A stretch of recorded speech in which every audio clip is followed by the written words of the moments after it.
Bonjour, bienvenue à tous. Merci d'être là pour une des dernières sessions de Devoxx. Je sais que vous êtes tous un petit peu fatigués. On va se présenter rapidement. Donc, Aurélien Pelletier, je suis le directeur technique de Sphère. Et pour cette présentation, j'ai mon boss qui est venu pirater ma session. Donc Didier Girard, je suis le directeur des opérations de Sphère et je suis Cloud Google développeur expert.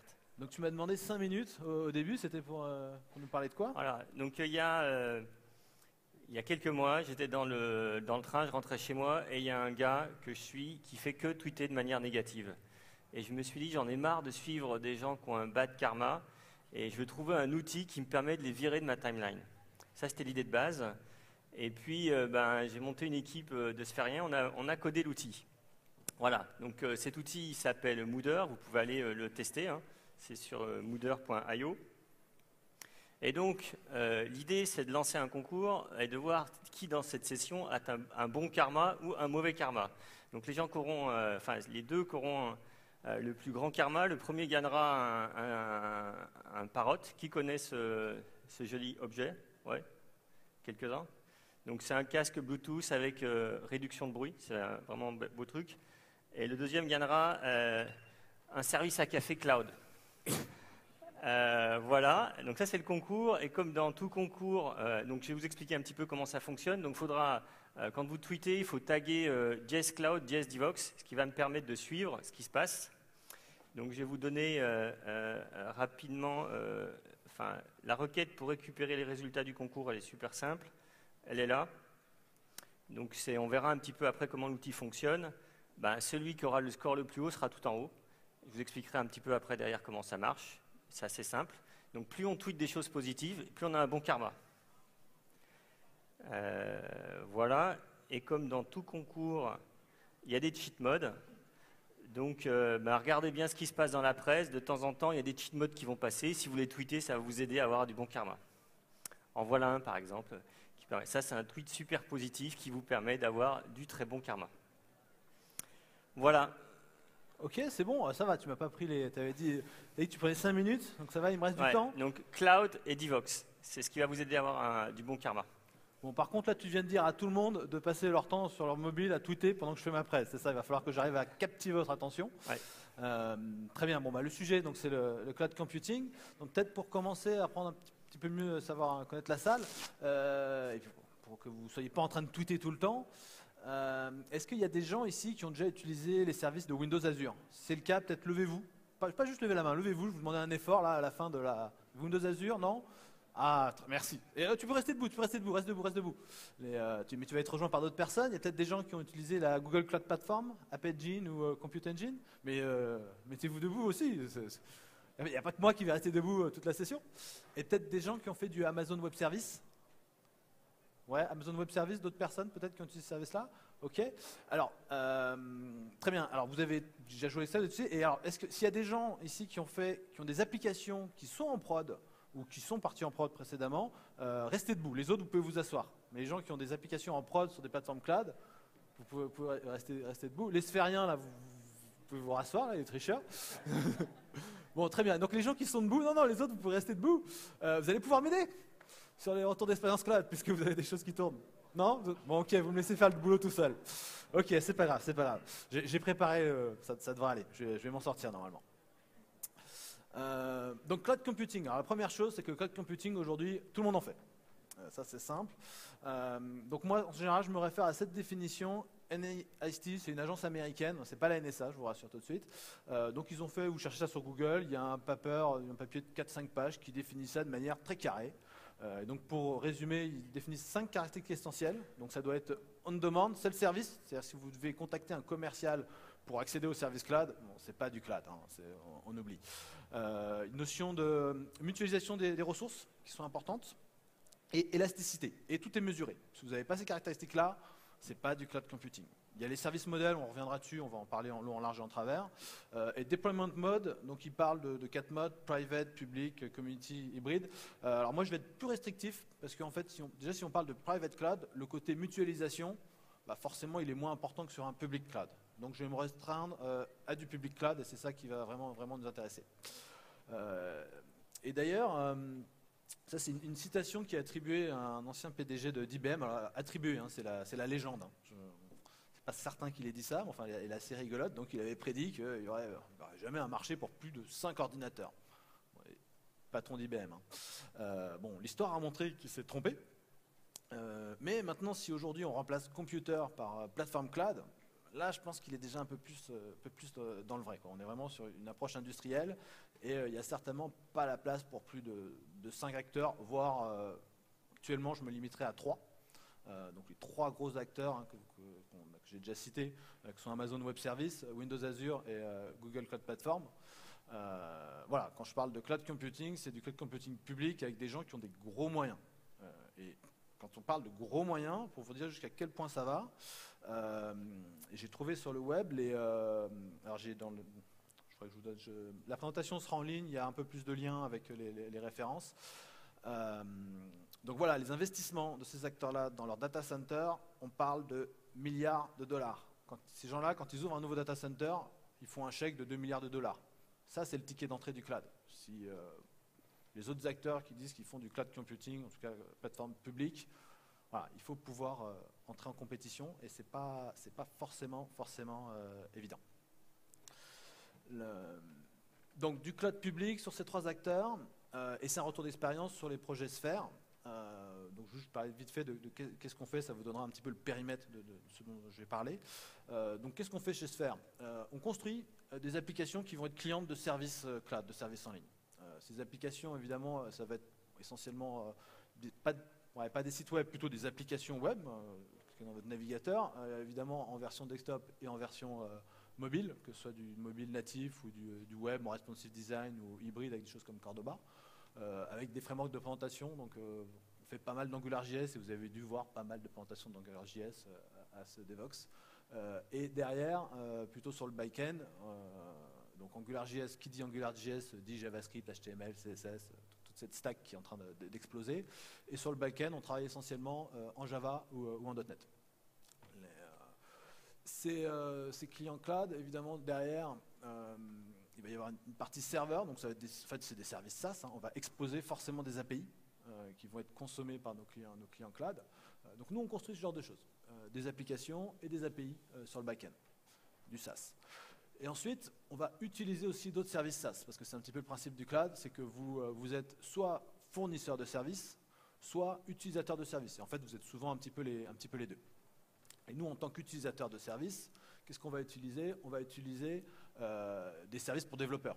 Donc toute notre usine de développement, elle va être dans le cloud. Ça va changer d'un projet à l'autre, mais de manière assez régulière. On va retrouver du GitHub, du Jira on Demand et du CloudBees, Jenkins as a Service, le Dev at Cloud de CloudBees. Et plein d'autres services, mais je ne vais pas faire la liste exhaustive ici. Et ensuite, on va utiliser des couches qui sont en dessous, donc ce qu'on appelle le Platform as a Service. Donc ça, en fait, c'est une plateforme, ça va être un cadre de développement. Ce n'est pas vous qui montez les serveurs, qui les configurez, qui vous occupez de la montée en charge. Vous respectez un certain nombre de règles, vous poussez votre code sur ces plateformes, et c'est le provider qui fait tout pour vous, ce qui est assez confortable. En termes de pass, on utilise Amazon Beanstalk, on utilise le Run at Cloud de CloudBees et Google App Engine. Pas mal de projets App Engine. Et on va aussi être utilisateur de la couche encore en dessous, ce qu'on appelle l'infrastructure as a service, où là, grosso modo, vous demandez des machines virtuelles et vous êtes route sur la machine et on installe ce qu'on veut. Et donc là, on va parler essentiellement d'Amazon Web Services et plus récemment Google Cloud Platform et chez Azure aussi, évidemment, ils ont une offre équivalente. Donc ça, c'est un petit peu le périmètre de ce retour d'expérience. Et maintenant, ce que je vais faire, c'est je vais vous raconter des histoires. Vous aimez bien les histoires? Pas des histoires pour vous endormir, hein. Je veux que vous restiez... donc quelques petites histoires. La première, donc ça c'était un projet il y a un peu plus d'1 an, chez un assureur. Donc j'étais là-bas pour mettre en place un socle de développement mobile. Et on en a profité pour utiliser un peu des outils de développement moderne, donc du Git, et un service en ligne qui était GitHub. Et donc là, génial, on fait des guides, des branches, des pull requests, tout va bien. Sauf qu'au bout de quelques jours, on s'est fait rattraper par la sécurité. Ils nous ont repérés, ils ont vu qu'on allait sur GitHub, et dans leur logiciel de sécurité, dans leur firewall, le GitHub, c'était dans la catégorie réseau social. Et réseau social ou de boulot, pas question. Donc, poum, ils nous ont coupé l'accès. Sur le coup, on était là, zut, on peut plus travailler. Mais bon, heureusement, Git, c'est un gestionnaire de code source qui est distribué. Donc ça ne nous a pas pris bien longtemps. On aurait pu même continuer à bosser en fait en local et se connecter d'un repos à l'autre directement. En fait, alors juste pour préciser, si jamais vous ne savez pas, Git, le code, tout le code, tout l'historique du code est copié en local chez tout le monde. Donc notre donnée, on l'avait encore. Donc ça n'a pas été un problème d'aller utiliser un autre service, donc en l'occurrence le concurrent, Bitbucket. On a rajouté une origine, un push, et on a pu continuer à travailler. Alors pourquoi je vous raconte ça? Parce qu'il y a une leçon à en tirer qui est très importante quand on fait du cloud. C'est qu'il y a une notion, vous pouvez chercher sur Google, il y a un gars qui a carrément fait un site web là-dessus avec toute une théorie, une notion de data gravity. Ces services cloud, quand vous mettez votre donnée, c'est une problématique, hein, c'est quelque chose qu'on va, si vous voulez faire du cloud, on va tout de suite vous dire, ah oui, mais les données ne sont pas chez moi. Effectivement, elles sont chez le provider, et plus vous mettez de données, plus vous êtes attiré sur ce provider-là, plus vous êtes pas coincé là-bas justement, mais en tout cas, il y a une gravité. L'exemple frappant, c'est Amazon Web Services qui était un petit peu un premier entrant où il y a de plus en plus d'acteurs qui font des choses là-bas. Aujourd'hui, par exemple, si vous voulez faire du monitoring et que votre application est hébergée chez Amazon, vous allez vous connecter sur Neuralink. Neuralink, ils sont chez Amazon aussi, et donc le tuyau va bien et ça va très très vite. Bon, après, si on a fait quelques petits tests de perf, je crois que depuis le cloud de Google ou de Microsoft, en fait, ils ont aussi des gros tuyaux vers chez Amazon et ça passe plutôt bien. En tout cas, on va vous en parler, on va vous dire, attention, les données sont là-bas. Bah oui, ok, c'est normal. D'ailleurs, quand vous signez un contrat avec nous, en tant que société de service, hein, les clients nous demandent toujours une clause de réversibilité sur ce qu'on fait. Donc pensez à la réversibilité de vos données. Dès que vous mettez quelque chose en ligne, si vous y avez pensé à l'avance, ça se passera bien. Donc typiquement, Git, c'est conçu pour. Donc, on a eu zéro problème. Donc voilà, quand vous mettez vos données en ligne, pensez à la procédure d'import-export. Mettez ça en place parce qu'à un moment ou à un autre, vous risquez d'en avoir besoin. C'est assez important. Et pour conclure la petite histoire, au bout d'un moment, quand même, le responsable du service où je bossais a obtenu le fait qu'on puisse faire du GitHub. Donc ils nous ont débloqué l'accès. Mais ce qu'ils ont fait, c'est qu'ils ont débloqué l'accès à la catégorie réseau social. Donc ensuite, on a pu faire du Facebook toute la journée sur le reste du projet. C'était vachement bien. Alors une autre petite histoire. Qui ici a fait des projets, a bossé pendant 2 mois, 3 mois, 6 mois, 1 an, et ça n'est pas parti en prod? Ça vous est arrivé? Ouais, ça arrive. Hein. Je crois que c'est le truc le plus terrible qui puisse nous arriver en tant que développeur. On bosse sur quelque chose et puis au final, ça part pas en prod. Donc moi, j'ai eu la chance sur un projet de mettre en prod le premier jour. C'est Achievement Unlock. C'était un truc, c'était génial. Alors, je vous rassure tout de suite, hein, c'était un besoin tout simple, tout petit. C'était juste une problématique pour un helpdesk. Ils voulaient collecter de l'information de leurs utilisateurs au niveau du navigateur, avoir un petit peu la latence vers différents sites, et puis la config du navigateur, les cookies, et récolter ça et stocker ça dans une base de données derrière. Donc on a fait ça avec du Google Apps Script. Pas pris longtemps, et on a mis en prod littéralement le premier jour. Pourquoi on a pu mettre en prod le premier jour? Parce qu'on s'appuyait sur une infrastructure cloud. Toute l'infrastructure de prod était déjà là. Il n'y avait pas à se poser de questions. Le code était prêt, on l'a poussé, on a donné l'URL aux utilisateurs. Il n'y avait pas beaucoup là, il n'y avait pas de problématique de formation non plus. Hein. Et tout de suite, le premier jour, ils ont pu utiliser l'outil, me faire un retour, et puis ça a duré encore 1 ou 2 jours, et puis on a pu répondre très très bien aux besoins. Donc la leçon là-dessus, c'est si vous faites du cloud, et d'ailleurs même si vous ne faites pas de cloud, mais en tout cas vous n'avez pas d'excuse si vous faites du cloud, c'est commencer par la mise en prod. C'est pas forcément très très naturel, mais voilà, démarrer. Alors en fait, pas très naturel, je pense qu'il y a un sujet que vous avez dû entendre pas mal à Devoxx, c'est le continuous delivery. Pourquoi on fait ça pousse énormément? Parce qu'on a le cloud et que ça nous permet de faire ça relativement facilement. Donc juste peut-être très rapidement un petit truc et astuce, comment mettre en place ce genre de choses. Donc bon, le prérequis, c'est d'avoir de l'intégration continue. Donc éventuellement, vous allez faire ça avec du Jenkins. Vous allez avoir un job de build qui va compiler, qui va tester, qui va faire plein de choses et qui va vous produire un artefact, un binaire qui va être prêt à être livré. Et vous allez vouloir passer, pour faire du déploiement continu, une manière dont vous pouvez faire ça, c'est vous piquez le mégaphone de Nicolas Delouf, vous voyez, il est orange là, de chez Jenkins. Donc en fait, vous ajoutez un plugin dans Jenkins, c'est le Promotion Plugin. Ça, c'est très important. Quand vous passez en production, il faut marquer le fait que quand vous livrez quelque chose, quand vous le déployez, il faut le marquer. Donc vous allez taguer dans votre code source éventuellement. Mais là, le promote job, il va vous permettre en fait de marquer un build. Le fait que dire ce build, je l'ai promu. Et ça va permettre de déclencher un autre job. Très important de séparer le job qui build votre binaire et celui qui va aller faire un déploiement. Alors un déploiement, ça peut être aussi simple qu'un git push, dans la techno que vous utilisez. Ça peut être aussi beaucoup plus compliqué. Mais c'est bien séparé. Et ce déploiement job, il va aller lire l'artefact, tel artefact qui a été bien versionné, et le déployer sur l'onde. Ça, c'est du déploiement continu. L'étape d'après, le continuous delivery, c'est de la livraison continue, si ça veut bien changer. Non, il ne veut plus changer de slide. Si, c'est bon. La livraison continue, c'est simplement aller en prod. Donc évidemment, faire de la livraison continue, c'est un peu plus compliqué que les 3 slides que je vous ai montrés là.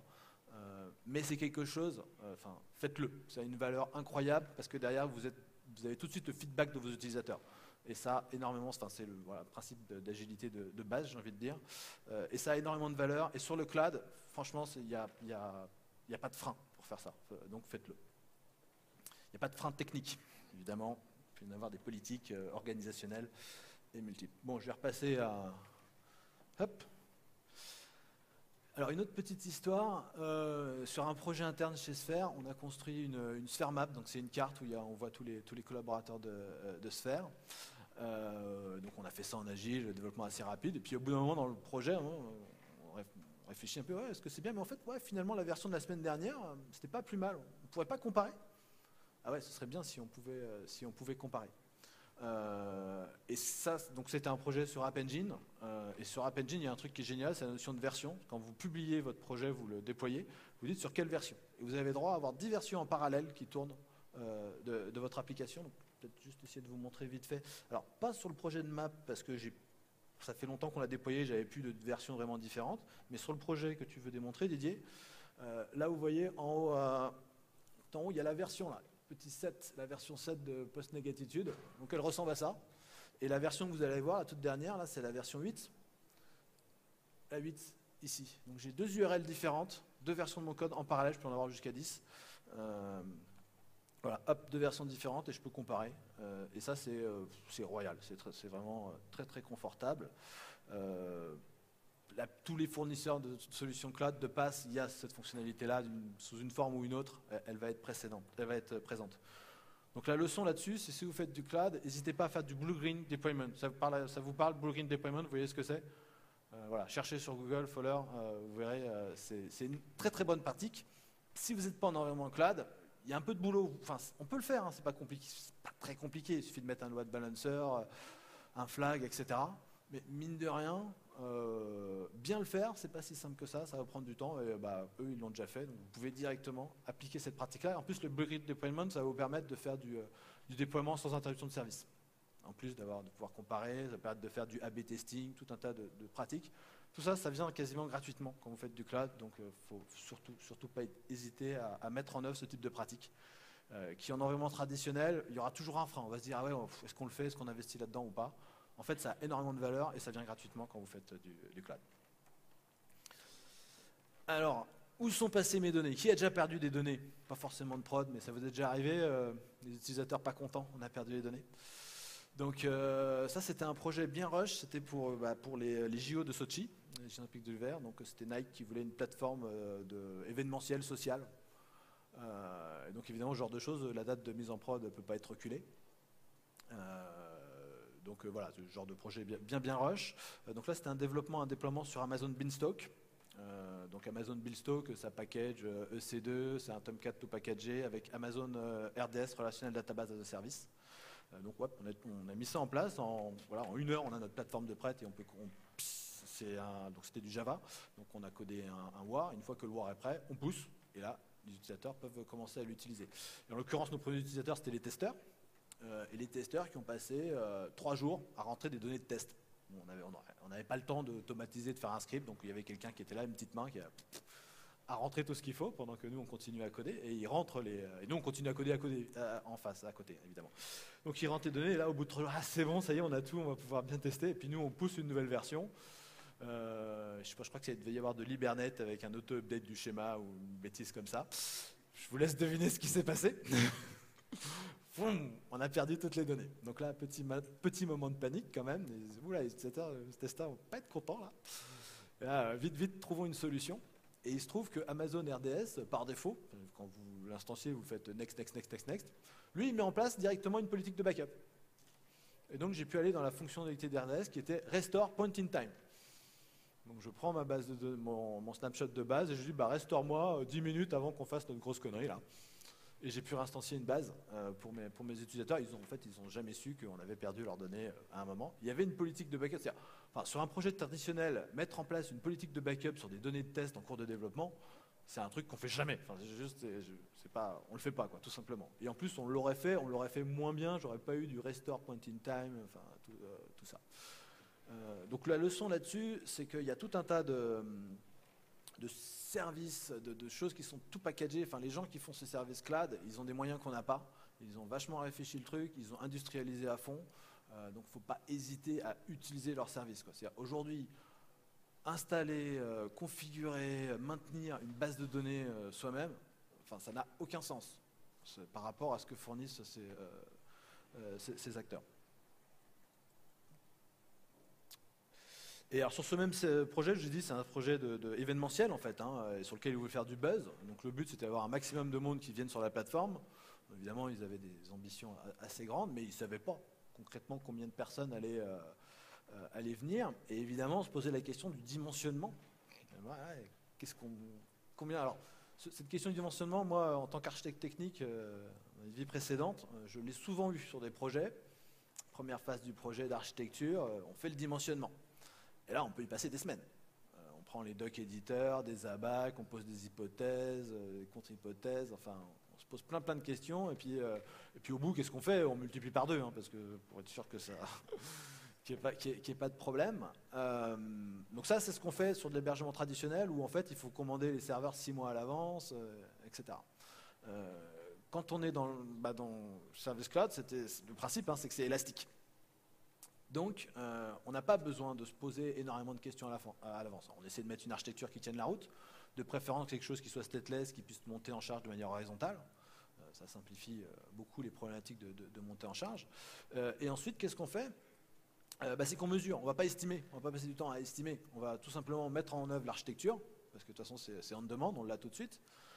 Et on va faire des tests de charge. Et on va mesurer, et on va pouvoir dire, voilà, avec tel dimensionnement, tel coût, parce que finalement, on paye tout ce qu'on utilise sur le cloud, tel coup on va pouvoir supporter tant d'utilisateurs. Est-ce que ça suffit? Ça ne suffit pas, on va prendre des instances plus grosses ou on va en rajouter. Donc là, il y a toute une phase de tuning.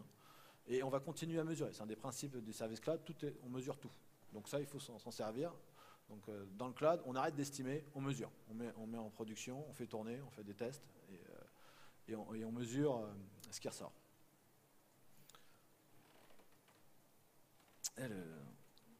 Bon, décidément, il ne veut pas. Ah, alors celle-là, j'ai beaucoup aimé. Donc dans ma vie, j'ai vu beaucoup.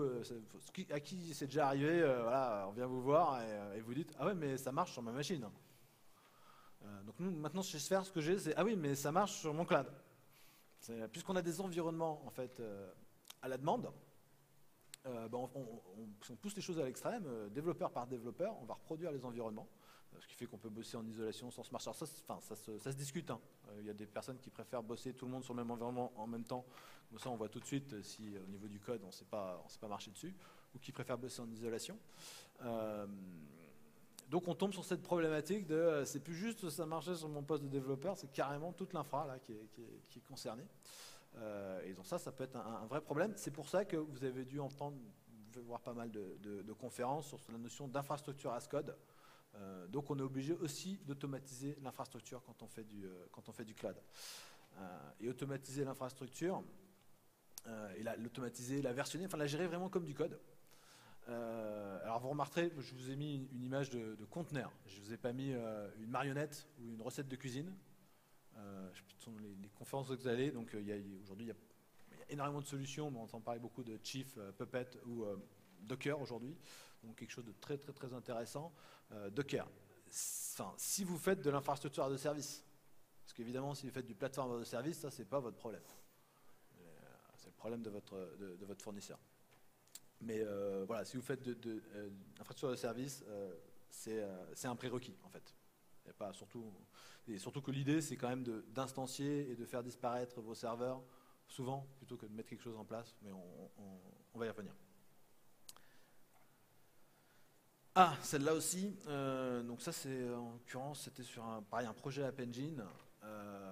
Bon bah tout marche pas du premier coup quoi, et souvent je vais aider les développeurs, et là bon, c'était un bug, je sais plus trop, de mise à jour de données, d'écrasement de données quand on faisait des mises à jour. On avait un historique pour un CMS et bon, on perdait de la donnée quoi. Donc bah ouais, on va regarder ce qui se passe quoi, et en l'occurrence c'était vraiment pas simple, donc dans ces cas-là, qu'est-ce qu'on fait? On veut débugger. Sauf que là, l'équipe de dev avait pris l'habitude, c'était tellement pratique et tellement facile d'utiliser le cloud que en fait, quasiment ils testaient plus en local, ils faisaient tous leurs tests en déployant sur le cloud. Sauf que quand on est, App Engine en l'occurrence, à distance, on ne peut pas débugger en fait. Alors on peut mettre des logs, mais enfin bon, si on revient log info, etc. pour débugger, c'est pas terrible. Donc très important de toujours essayer de garder quand même quelque chose qui puisse fonctionner, qu'on garde la main dessus, qui puisse fonctionner en local et avoir des services qui sont isolés pour pouvoir quand même continuer à un moment quand ça devient un peu compliqué à pouvoir faire nos tests, les tests en local. Donc ça c'est une autre règle, c'est n'oubliez pas, assurez-vous quand même que les choses, vous gardez un minimum de la maîtrise et qu'en local vous êtes capable de débugger parce qu'il y a un moment ou un autre vous en aurez certainement besoin. Alors celui-là, ça marchait encore il y a 5 minutes. Donc ça, on a eu le cas sur du App Engine. On fait une mise en prod, c'était un mercredi, on ne fait pas de mise en prod le vendredi, interdit. Mise en prod le mercredi matin, tout va bien, on fait nos petits tests, tout roule. T'es content. Et 5 minutes après, les utilisateurs commencent à utiliser la nouvelle version. Et là, on a des retours. Ah non, il y a un bug, là, il y a un truc qui ne marche plus. C'est pas possible, on vient de tester, etc. Et effectivement, ça ne marchait plus. Donc ça, c'est un des difficultés sur le cloud quand même. Et c'est cette migration d'un monde de librairie, où vous allez réutiliser une librairie, vous avez le contrôle dessus, vous la prenez, vous la packagez, c'est vous qui décidez quand est-ce que vous faites la mise à jour. À un monde de service, vous allez utiliser le service de quelqu'un d'autre, donc vous allez être dépendant de ce quelqu'un d'autre. Et du coup, il n'y a pas que vous qui faites des mises en prod. Il y a le fournisseur cloud qui fait des mises en prod aussi. Et il ne vous prévient pas toujours. Et donc, en l'occurrence, il y avait eu une mise à jour du système sur laquelle on n'avait pas été prévenu et qui a cassé quelque chose dans notre système. Donc ça, c'est effectivement un vrai risque, une vraie problématique. Donc du coup, en termes d'architecture, même si vous n'êtes pas dans le cloud, de toute façon, c'est une bonne chose à faire, c'est une notion de coupe-circuit. C'est quand vous concevez votre système, déjà quand vous appelez un service externe, vous allez essayer un peu de mettre une couche d'abstraction de l'isoler, et surtout que si à un moment, pour une raison X ou Y, ce service arrête de fonctionner ou ne rend pas plus ce qu'il devait, il faut que votre système soit résistant et qu'il y ait une sorte de disjoncteur, et que la perte d'un service ne vienne pas faire écrouler toute la plateforme et qu'il n'y ait plus rien qui fonctionne. Voilà, c'est pas parce qu'il manque un service de recherche avancé qui ne fonctionne plus, ça ne doit pas empêcher les gens de se loguer ou d'afficher les premières informations pour limiter les problèmes. Donc notion à partir du moment où vous êtes dépendant de quelqu'un d'autre, il faut mettre en place un minimum de sécurité. Alors, ça a aussi passé par des aspects contractuels, des SLA, tout un tas de choses, mais au niveau technique aussi, il faut se protéger. Alors, autre chose très intéressante, la guerre des prix. Donc ça, c'est beaucoup plus récent. Le mois dernier, je ne sais pas si vous avez suivi un petit peu, mais alors c'était la fête. Donc on a eu le 25 mars Google qui fait sa grande conférence et qui annonce des baisses de prix sur essentiellement Compute Engine, de moins 30 à moins 85%. Le lendemain, Amazon, il devait être un petit peu au courant, il devait sentir venir le truc. Ils annoncent une baisse de prix aussi pour plus ou moins s'aligner. La semaine d'après, Microsoft, le 1er avril, pareil, ils annoncent des baisses de prix aussi. Donc guerre des prix dans le monde des fournisseurs cloud, le grand gagnant, c'est nous, quoi. Au niveau des clients, là, c'est quand même super, c'est des soldes permanentes, notamment alors Amazon, c'était depuis qu'ils ont créé leur service, ils ont annoncé ça, c'était leur 42e baisse de prix.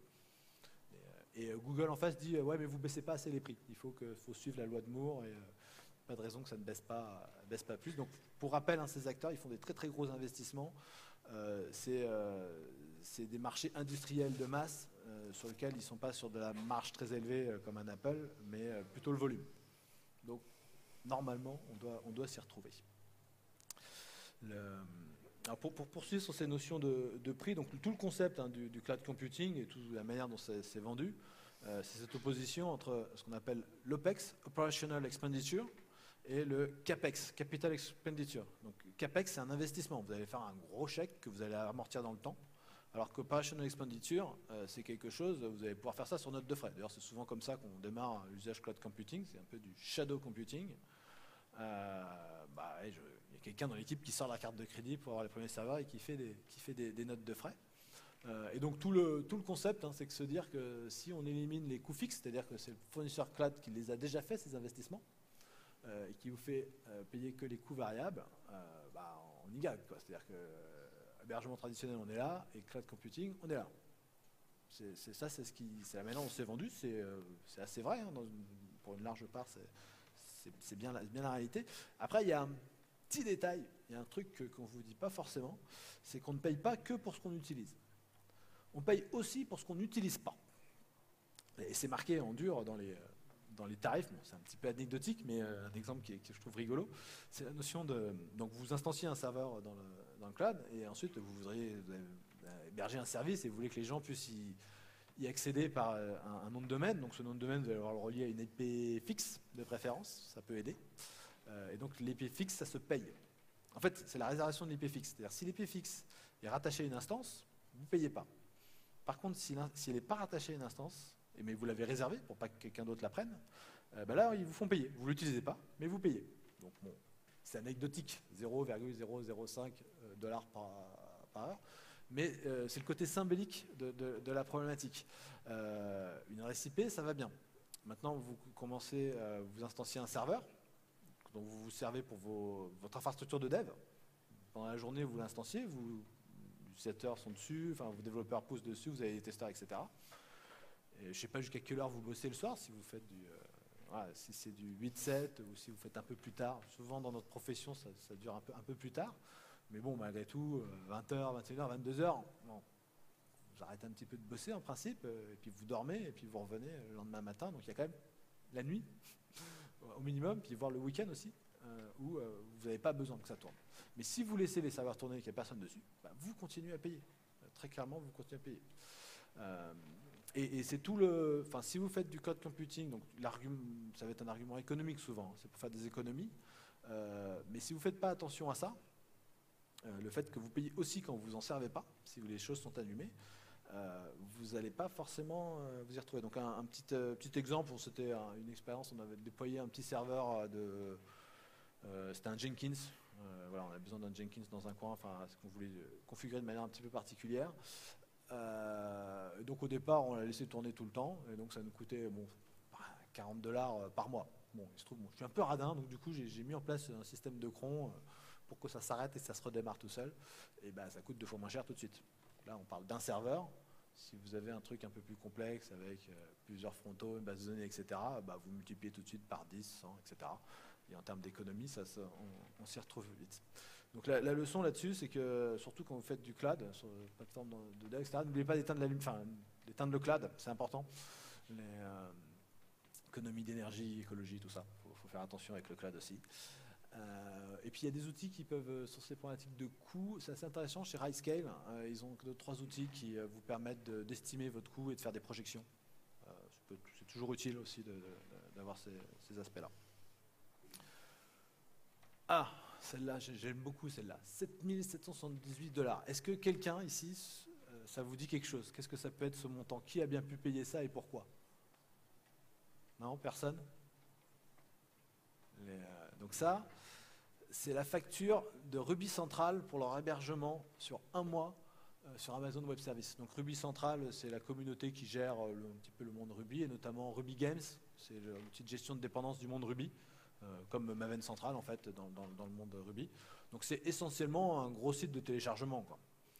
Et donc ces $7000 là, c'est surtout de la bande passante.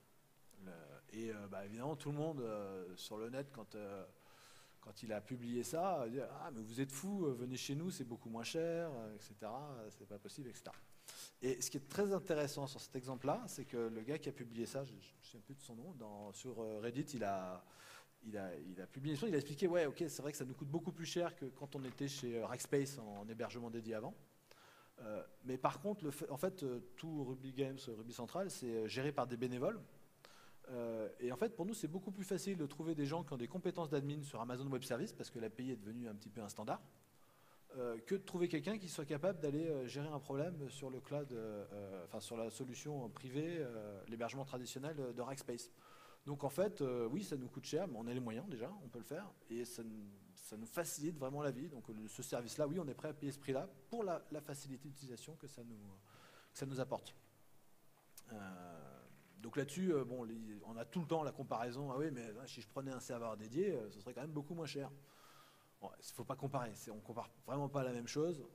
Et clairement, c'est effectivement, hein, économiquement, le cloud, c'est intéressant pour l'élasticité. C'est une notion de j'instancie des serveurs et puis je les enlève quand j'en ai plus besoin. C'est là où vous allez vous retrouver économiquement. Plus, bah ouais, facilité d'utilisation, industrialisation qu'il y a derrière. Voilà, c'est pas. Si vous comparez juste les caractéristiques techniques. Et la facture au bout du mois, oui, clairement, il n'y a pas photo, ça coûte beaucoup plus cher sur le cloud qu'un serveur dédié chez un OVH, ou etc.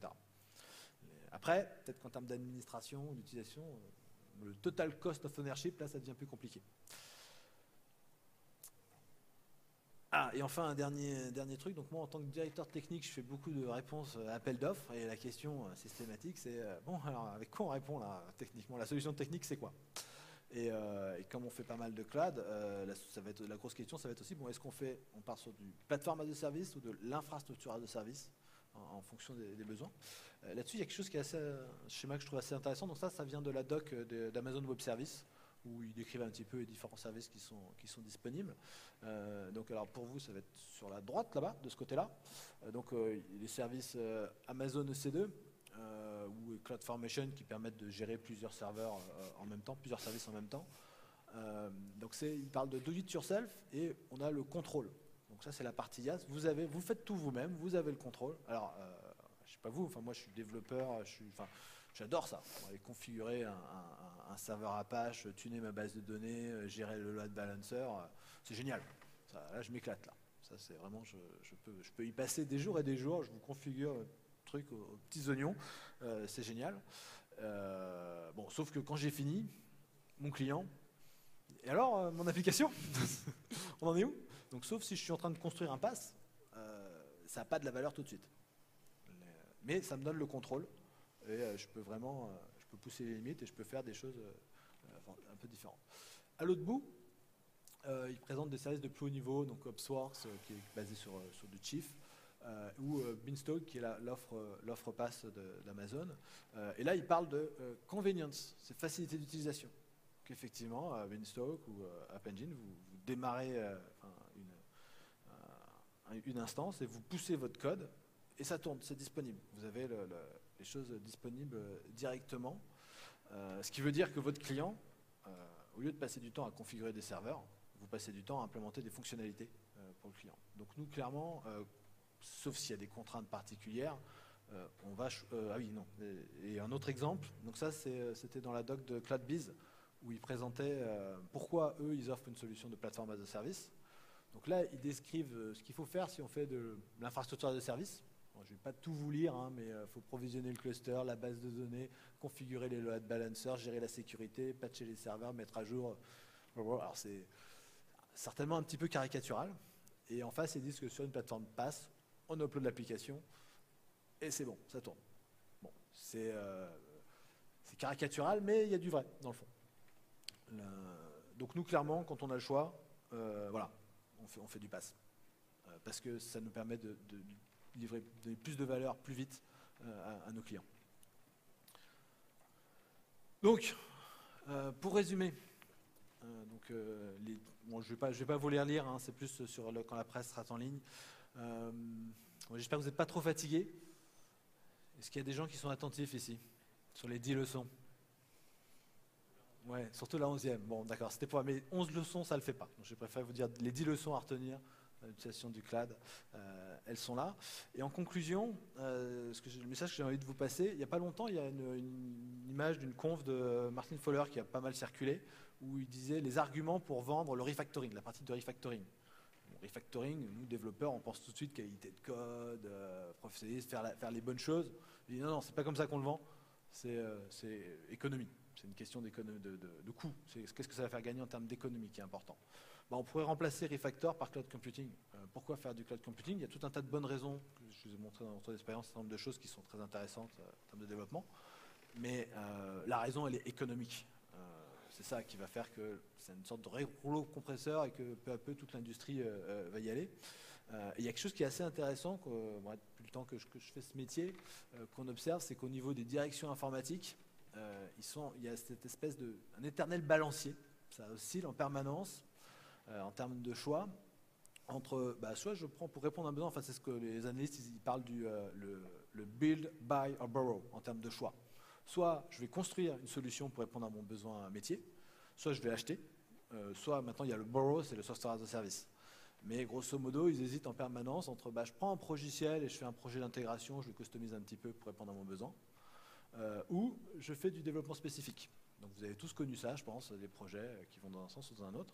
Et ce qui est intéressant avec le cloud computing, je pense que c'est vraiment une force, quelque chose qui va faire basculer beaucoup les choses vers plus d'opportunités de développement spécifique, avoir un plus gros intérêt là-dessus, de faire un petit peu du sur-mesure. Pourquoi? Parce qu'en termes économiques, ce qui coûte cher dans une application, ce n'est pas forcément la phase de build quand on l'écrit, c'est la phase de run sur des années, le coût de maintenance, etc. Et là, à ce niveau-là, le cloud computing fait vraiment chuter les coûts. Nous, on le voit chez nos clients. Alors clairement, si on prend le secteur banque-assurance, ils ne vont pas y aller aujourd'hui pour tout un tas de raisons. Ils ne sont pas encore prêts. Mais d'autres secteurs, par exemple l'industrie, qui sont très sensibles aux coûts, clairement, aujourd'hui, ils y vont. Ils ne se posent plus de questions et ils savent que l'addition au bout, on s'y retrouve. Et le fait qu'ils réduisent leurs coûts, l'économie de coûts, fait qu'ils peuvent investir plus dans du développement spécifique, dans des choses du sur-mesure pour les utilisateurs. Avec tout ce que je vous ai montré, la possibilité de mettre en prod très rapidement, de faire de l'AB deployment, de faire des tests utilisateurs très facilement, avoir différentes versions, c'est aussi un environnement très favorable pour faire de l'agilité, travailler en mode agile, toutes ces choses-là, et ça a énormément de valeur en fait pour le client. Donc toute cette vague cloud computing, je pense que c'est une énorme opportunité pour les développeurs. On peut faire beaucoup plus facile de faire plein de choses que précédemment qui étaient très compliquées ou qui coûtaient très cher. Donc là, on va vous donner un petit exemple. Le petit projet Moodr, là, tu vas nous réexpliquer combien de temps ça a pris et qu'est-ce que ça fait. Une petite démo sur Moodr, comment ça fonctionne. Déjà, je vais présenter l'architecture. Donc Moodr, c'est quelque chose qu'on n'aurait pas pu faire il y a quelques années, du point de vue de l'architecture. Donc on parle beaucoup d'architecture à microservices. Je ne sais pas si ça a été mentionné dans certaines conférences. Donc là, voilà, l'idée c'est...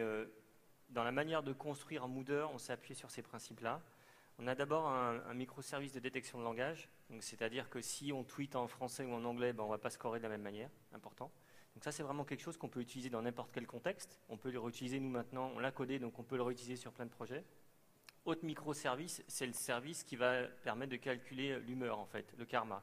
Donc ça, c'est un microservice qui est indépendant de Twitter. On l'a mis, maintenant on a quelque chose qui fonctionne, donc on le met quelque part et on peut le réutiliser dans d'autres applications. Au-dessus, on a un module qui va s'occuper de toute la communication avec Twitter et l'outil d'analyse, en fait. Donc qui est exposé, d'ailleurs cet outil est exposé à travers une API. Donc c'est lui qui va gérer la connexion à Twitter, qui va aussi... stocké dans BigQuery, donc je vais présenter un petit peu BigQuery après derrière ce que c'est, et puis qui va échanger aussi avec un listener qui va en fait écouter en permanence ce qui se passe sur Twitter. Donc là on n'est pas dans une architecture de type requête-réponse, il faut ouvrir un socket avec Twitter et puis le garder tout le temps ouvert, donc AppEngine n'est pas adapté pour ça. Là, il faut avoir une instance particulière, une machine qui va tourner en permanence, qui va écouter le stream Twitter, qui va filtrer et renvoyer à l'API les flux qu'il a captés. Voilà, et puis après, moi j'aime bien tout le temps, quand je fais un front, il y avait deux manières de faire. Soit on avait notre application qui consommait directement l'API, soit on isolait l'API dans un front, on passait en fait à travers un espèce de passe-plat qui peut éventuellement rajouter du métier si nécessaire. Donc je fais toujours ça, c'est-à-dire que je vais jamais consommer, mon front ne va jamais consommer mon API, je passe par un espèce de proxy qui va me permettre éventuellement de faire d'autres choses. Donc là aussi, c'est pareil, j'ai une petite instance AppEngine qui me permet de faire ça. Et puis, le front a été codé par nos D'Artagnan Sphere, que peut-être certains d'entre vous ont vu durant l'université. Voilà, qui ont fait le front de Moodle, en fait, c'est du Dart avec Polymère. Alors, je ne sais pas si vous connaissez Polymère, peut-être certains d'entre vous connaissent Polymère. Ouais. Voilà, donc c'est une technologie d'avenir, on voulait aussi s'amuser là-dessus. Voilà un peu l'architecture globale. Donc là-dedans, on voit, pour nous, c'est aussi un démonstrateur. On fait du PaaS, on fait du IaaS aux endroits où on en a besoin. Et puis, il y a une grosse pépite dans la plateforme cloud de Google qui est BigQuery. Alors, je ne sais pas si certains d'entre vous la connaissent. Qui connaît BigQuery? Peu. BigQuery, c'est, pour moi, dans le domaine de la plateforme cloud de Google, c'est vraiment quelque chose de particulier qui a un très gros avenir. C'est un data warehouse en temps réel et en tant que service. C'est-à-dire qu'avant, construire un projet data warehouse, ça prenait des années, en tout cas des mois, des trimestres, voire des semestres. Et certaines fois, ça n'arrivait jamais. Là, maintenant, quasiment instantanément, vous pouvez construire votre data warehouse et vous l'avez. Voilà, c'est vraiment ça l'idée. Et récemment, donc à la conférence qu'a mentionné Aurélien, Google a fait des annonces. Il y avait une contrainte sur le fait de streamer en temps réel dans BigQuery de l'information. C'était une contrainte, il y avait une limite à 1000 lignes par seconde, en fait. Et donc, quand on avait des gros volumes de données, il fallait plutôt charger des batchs. Il y a une quinzaine de jours, Google a poussé cette limite à 100 000 lignes par seconde. C'est-à-dire que maintenant, je pense qu'il y a peu de systèmes où il y a 100 000 événements par seconde qui débarquent et qu'on doit stocker en temps réel, en fait. Donc ça, vous l'avez. Vous dites, moi, je veux commencer à streamer. C'est une centaine de lignes de code et vous pouvez commencer à streamer vos événements dans BigQuery. Ça, c'est quelque chose qui va être très utile pour tout ce qui va être application avec des consommateurs ou tout ce qui va être application avec des objets connectés, où là, on va commencer à avoir des gros flux d'informations qui remontent. On veut pouvoir les stocker, les analyser en temps réel, en fait. Voilà un peu l'idée. Bon, l'application, je ne vais pas forcément vous la montrer. On est à la fin. Donc, juste ce que je vais vous montrer, c'est BigQuery. Donc, on va aller dans l'outil. Donc, BigQuery, on peut l'interroger par plein de manières. Vous pouvez le faire en ligne de commande. Vous pouvez le faire à travers une API REST et vous pouvez le faire à travers une petite console web qui permet de lancer des requêtes, tester des choses. Donc là, c'est simplement ce que j'utilise. Donc le langage de requête de BigQuery est très proche du SQL. On va dire que quelqu'un qui connaît du SQL, il sait faire du BigQuery. C'est un peu ça l'idée. Le principe de base, c'est stocker dans une table. Et dans la manière de penser, la manière de stocker dans BigQuery, il faut être très proche des principes d'event sourcing. Donc, je ne sais pas si vous avez déjà vu des confs sur l'event sourcing, certains d'entre vous peut-être. Dans BigQuery, on ne peut pas faire de mise à jour. On écrit simplement. Donc, quand on veut un état, on va simplement faire une requête pour récupérer un état. On va stocker tous les événements et quand on veut l'état, on va le recréer en fait. Donc, ça sert vraiment à faire de la BI et de la BI en temps réel, c'est-à-dire que vous streamez vos informations. Avant, il fallait créer des cubes, OLAP, MOLAP, etc. Maintenant, vos cubes, vous pouvez les créer en temps réel. Le système n'est pas forcément très responsive, c'est-à-dire qu'il va répondre de l'ordre de la seconde ou de la dizaine de secondes, mais ces temps de réponse sont assez proches, quel que soit le volume de données que vous stockez. C'est-à-dire que si vous stockez 1 Tera de données, vous allez toujours avoir des réponses en moins d'une minute, en fait, ou même 10 Tera, peu importe. Ça n'a pas d'importance, ça va être plutôt ça. C'est-à-dire que l'idée, c'est d'essayer de garantir un temps raisonnable pour de l'analyse, quel que soit le volume de données qu'on stocke dedans, en fait. Donc là, je ne vais pas vous détailler la requête. Ce que je vais faire, c'est simplement lancer la requête pour voir le résultat. Donc vous voyez, là, on a fait peu. Alors, je ne sais pas qui est Axel Bru. Voilà, donc Axel, super karma, puisqu'il a 51. Bravo, on peut l'applaudir. Donc tu pourras venir chercher à la fin le casque. Et donc Guillaume Giroux, que je connais bien aussi, qui est un D'Artagnan, aura gagné le service à café cloud. Voilà, il nous reste 1 minute pour une question. 1 minute pour une question. Ouais.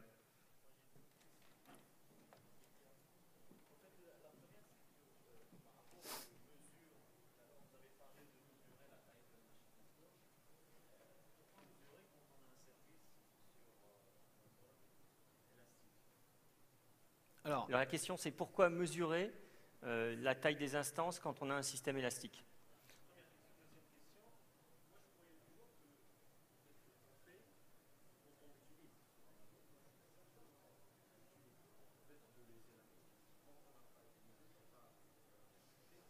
ouais, alors donc les deux questions, c'était pourquoi mesurer sur Amazon Web Services, parce qu'on paye que ce qu'on utilise, et préciser ce que j'entendais quand je disais qu'on paye aussi pour ce qu'on n'utilise pas. Donc c'est effectivement toute la différence entre si vous utilisez infrastructure de service, vous instanciez vos serveurs et vous n'utilisez pas le service Elastic Load Balancing.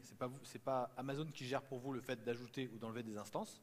Vous le gérez vous-même, vous le gérez mal. Les instances tournent, il n'y a personne qui s'en serve. Vous payez, alors qu'elles auraient pu être réduites. Si vous prenez leur service, ça va automatiquement enlever des instances, effectivement, quand vous n'avez pas besoin. Maintenant, il faut quand même mesurer, et pour tuner, en fait, et pour savoir aussi combien ça va vous coûter. Parce qu'effectivement, si vous ne lui mettez pas de limite à Elastic Load Balancing, il va vous en rajouter des instances. Alors, par défaut, il vous demande jusqu'à où nombre de... Mais par contre, c'est pas bloqué en termes de facture. C'est bloqué, vous ne pouvez pas en mettre plus de X. Alors après, vous pouvez faire vos calculs. Donc vous mesurez pour avoir une projection et pour savoir où ça va vous mener. Et aussi pour tuner votre plateforme. Parce que dans cette logique économique, vous allez vouloir configurer votre cloud de la manière la plus optimale pour avoir la facture la plus basse possible. Et en fonction des paramètres que vous allez mettre, le threshold en fait, c'est-à-dire que si dès que j'ai mon CPU qui est au-delà de, je sais pas moi, 60%, je commence à instancier des nouvelles machines, ça va me coûter plus cher que si je mets le threshold qu'à partir de 80%. Je vais avoir un service utilisateur qui sera peut-être moins bon. Et donc je vais vouloir tuner ça. Et puis je peux décider, soit je mets des grosses instances, peu de grosses instances, soit plein de petites. Il y a plein de paramètres sur lesquels on peut jouer. Donc il faut mesurer pour arriver à la configuration optimale en termes de coût et de performance. Un bon ratio. Ouais.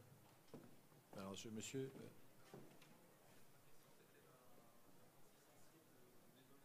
Ouais.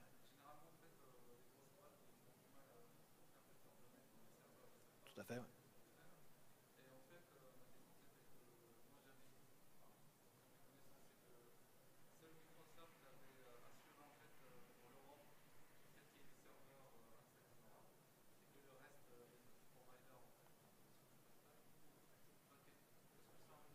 Alors, c'est faux que soit chez Amazon, on peut utiliser la région Europe. Les données restent en Europe, c'est hébergé en Irlande. Et chez Google, si on a un compte premier, pour Google App Engine, si on a un compte premier, on peut choisir d'avoir les instances uniquement en Europe. Et sur Compute Engine, c'est la même notion que de région qu'Amazon. Donc les données resteront là. Après, c'est une question c'est contractuel en fait. Dans le contrat, ça se négocie aussi d'avoir la clause qui indique. Oui, une dernière question.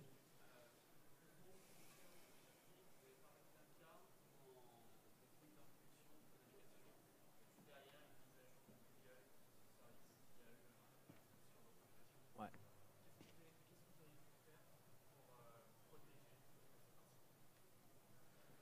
Tu peux répéter la question? Ouais, donc la question c'était la problématique de mise en production, donc notre mise en production suivie d'une mise en production de Google qui a modifié un service et qui a donc cassé l'application. Et donc qu'est-ce qu'on aurait pu faire pour se protéger de ça?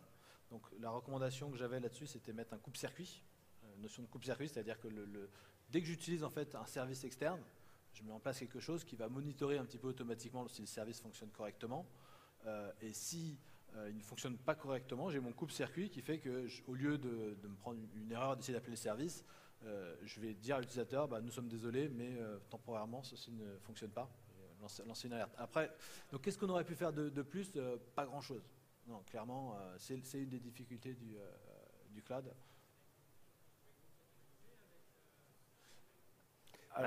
L'idée du service, on peut toujours contractualiser. Après, ça dépend de... Si ta facture à la fin du mois, c'est 1 000 $, voilà, tu peux essayer de contractualiser, mais tu vas avoir du mal à monter. Maintenant, si tu t'appelles Snapchat et que tu envoies 400 millions d'images par jour sur le cloud de Google, c'est le cas, hein. Là, oui, je pense que tu peux négocier avec eux de la contractualisation et d'être informé quand il y a des montées de version, de manière à pouvoir tester, etc. Après, concrètement sur ce cas-là, qu'est-ce qu'on leur a demandé? Des environnements de pré-production, qu'ils nous disent, qu'ils commencent à livrer sur un autre environnement, où on puisse déployer nos trucs, vérifier que ça va avoir un peu d'avance sur les mises à jour, tout bêtement. C'est ce qui va arriver. Et après, c'est un vrai sujet. Par exemple, il y a eu la faille dans OpenSSH. Tu as des instances qui sont sur ton cloud en IaaS. Est-ce que tu patches ou pas de la part de ton cloud provider? Et s'il patch, est-ce que ça casse ton système? C'est pas des choses simples en fait. Toi, il va falloir raffiner ça. Moi, je pense que sur une faille comme il y a eu récemment, j'ai plutôt envie du patch et éventuellement que mon application, suite au patch, il y a un problème. Donc, enfin voilà, il n'y aura pas de réponse universelle. Ce qu'il faut savoir, moi, je suis plutôt dans l'auto-update. On voit que dans le navigateur, avant l'auto-update, c'était l'enfer. Et puis petit à petit, tout le monde adopte cette manière de dire il y a une mise à jour automatique des navigateurs. Et moi, c'est ce qui, je pense, c'est là où on doit aller dans le cloud. En fait, c'est des mises à jour automatiques. Donc c'est vrai que là, on est vraiment au début de l'histoire du cloud. Je pense que ces problèmes on peut encore rencontrer maintenant. D'ici 5 ans, on n'en parlera même plus. Enfin, un auto-update, ça se passera tout seul. Très bien, merci beaucoup. Merci.